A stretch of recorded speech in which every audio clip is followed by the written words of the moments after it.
اللہ الرحمن الرحیم۔ السلام علیکم۔ آج مورخہ 28 اکتوبر 2025 بروز منگل، اور مارکیٹ میں کافی پریشر ہے اس وقت بھی۔ اس وقت ٹائم ہو رہا ہے 2:55، 1257 پوائنٹس مائنس 160907 کا انڈیکس چل رہا ہے۔ اصل میں مارکیٹ میں جو شروعات ہوئی تھی خرابی کی، وہ کہ الیکٹرک کی وجہ سے ہوئی تھی کہ الیکٹرک میں انہوں نے کافی جو ہے بہت بڑا گیم کیا، اور اس کی وجہ سے یہ سارا معاملہ جو ہے نا خراب ہو گیا۔ اگر اکانومی وائز دیکھا جائے تو پاکستان کی اکانومی میں کوئی ایسی گڑبڑ نہیں ہے اور سب صحیح چل رہا ہے۔ انہوں نے پہلے پمپ کیا کہ الیکٹرک کو 8.5 8.52 کا ہائی دکھا کے آج 5.30 روپے بھی یہ نیچے لو دکھا کے اب 5.35 پہ ٹریڈ ہو رہا ہے، تو لوگوں کا اس طرح اعتماد اٹھ جاتا ہے۔ مزید میں آپ کو بتاتا ہوں دوستو، سٹاک مارکیٹ کو پیسہ بنانے کا برائے مہربانی کوئی آسان ذریعہ یا ایونیو کبھی بھی نہ سمجھے۔ یہ میری آپ قیمتی ویور سے مخلصانہ درخواست ہے۔ اصل بات یہ ہے کہ لوگ جلد بازی کرتے ہیں اور بغیر کوئی ریسرچ اور ہوم ورک کیے کسی بھی سٹاکس یا سٹاک کو دوسروں کے دیکھا دیکھی خرید لیتے ہیں، پھر ذرا سا بھی انتظار نہیں کرتے بلکہ ہتھیلی پر سرسوں جمانے کی کوشش کرتے ہیں کہ بس اب ان کا خریدا ہوا سٹاک آسمانوں کو چھو لے، یا پھر جیسے ہی انہوں نے خریدا بس وہاں سے ہی 10 اپر کیپس لگا لے، جبکہ ایسا صرف خوابوں میں ہی ممکن ہو سکتا ہے۔ سٹاک مارکیٹ میں بہت احتیاط اور توجہ سے انویسٹمنٹ کیا کریں۔ جب تک جس کمپنی کے سٹاک میں انویسٹمنٹ کرنے کا ارادہ کر لیتے ہیں تو پھر اس کی ہر طرح سے چھان بین کیا کریں، اور اس کمپنی کے پروز اور کونس، کمپنی کا کیا پروڈکٹ بناتی ہے اور آگے جا کر اس کمپنی کی گروتھ میں کتنا اضافہ کتنے عرصے تک ہو سکتا ہے، کمپنی کتنی پرانی ہے، اور سب سے اہم بات ہمیشہ یاد رکھا کریں کہ کمپنی کا فری فلوٹ شیئرز اس کے پیڈ اپ کیپٹل کے مقابلے میں کتنا ہے، یعنی کہ اس کا پرسنٹیج کتنا ہے۔ جب آپ بالکل مطمئن ہو جائے تو ہی انویسٹ کیا کریں۔ سٹاک مارکیٹ میں کمپنیز کے سٹاکس میں اس وقت انویسٹمنٹ کرنی چاہیے جب ملکی اکانومی میں گروتھ ہو رہی ہو اور انٹرسٹ ریٹس بھی ایک مناسب ڈیجٹس میں ہو۔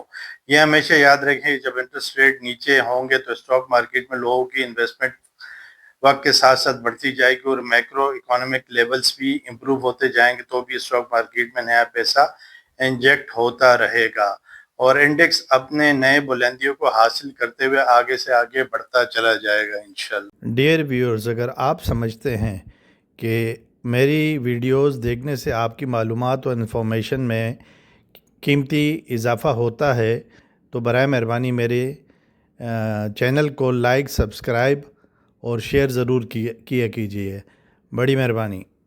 ایک اور بات یاد رکھیں، سٹاک مارکیٹ میں کبھی بھی فومو کا شکار نہ ہوا کریں، کیونکہ اوپر جاتا ہوا سٹاک انسانی فطرت ہے کہ ہر ایک کو اٹریکٹ کر رہا ہوتا ہے، اور بہت سے لوگ اپنے سٹاکس بیچ کر اس چڑھتے ہوئے سٹاک میں اپنا سرمایہ لگا لیتے ہیں، جو کہ اکثر اوقات بڑے بڑے نقصان میں تبدیل ہو جاتا ہے۔ اس طرح نقصانات کا ایک لمبا ہنسا بن جاتا ہے جو کہ پھر سالوں تک کور نہیں ہو پاتا ہے۔ ہمیشہ اچھے سٹاکس میں انویسٹ کیا کریں تاکہ اگر خدا نہ خواستہ ان سٹاکس کی قیمت میں کمی بھی کسی وجہ سے آتی ہے تو آپ کو ڈیویڈنڈز اور بونس ملتا رہے، جس سے آپ مطمئن ہوں گے، اور ایک وقت ایسا بھی آتا ہے کہ وہی سٹاکس اوپر کی قیمتوں میں ٹریڈ ہونا شروع ہو جاتے ہیں اور آپ کو کیپٹل گین بھی ہو جاتا ہے۔ دوستو، سٹاک مارکیٹ کے آنے والے دن بہت ہی اچھے ہوں گے انشاءاللہ، کیونکہ نئے انویسٹر سٹاک مارکیٹ میں آ رہے ہیں۔ ہر ماہ 10,000 نئے اکاؤنٹس کھل رہے ہیں، جو کہ نہایت ہی حوصلہ افزا بات ہے۔ اگر آپ میں صبر اور حوصلہ ہے تو ہی سٹاک مارکیٹ میں انویسٹ کریں۔ اگر آپ بہت جلد باز ہیں تو معاف کیجیے گا، آپ سٹاک مارکیٹ کے کام کے قریب بھی نہ جائیں، کیونکہ آپ کو نقصان کے سوا کچھ بھی حاصل نہیں ہوگا۔ محاورہ ہے کہ اگر آپ سٹاک مارکیٹ میں کام کریں تو جذبات کو گھر چھوڑ کر آیا کریں اور برف کی سل سر پر رکھ کر کام کیا کریں، یعنی انویسٹمنٹ کیا کریں۔ دوستو، سٹاک مارکیٹ میں انویسٹمنٹ کرنے کے بعد سالوں بھی لگ جاتے ہیں منافع حاصل کرتے کرتے، اور یہ اسی طرح ہے کہ آپ جب کوئی پلاٹ یا مکان خرید لیتے ہیں تو ان کے ریٹس بڑھنے میں 15 سے 20 سال اور کبھی کبھار تو 25 سال بھی لگ جاتے ہیں، تو پھر سٹاک مارکیٹ میں کاہے کی جلدی؟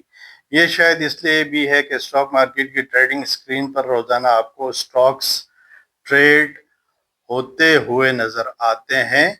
آخر میں ویڈیو کا اختتام میں اس جملے کے ساتھ کرنا چاہوں گا کہ اسٹاک مارکیٹ کو صرف انویسٹمنٹ کا ایک ایونیو شمار کریں اور جذبات سے دور رہتے ہوئے سرمایہ کاری کریں۔ آپ کا بہت شکریہ، بیسٹ آف لک۔ میں ممریز خان، میں آپ کو دعا دے سکتا ہوں، اللہ تعالیٰ آپ کو خوش آباد رکھے، اللہ تعالیٰ ہر قرض مرض سے آپ کو بھی ہمیں بھی بچا کے رکھے، اللہ تعالیٰ آپ پر ہم پر سلامتی رکھے، آمین ثم آمین ان ساری دعاؤں پر۔ اللہ حافظ۔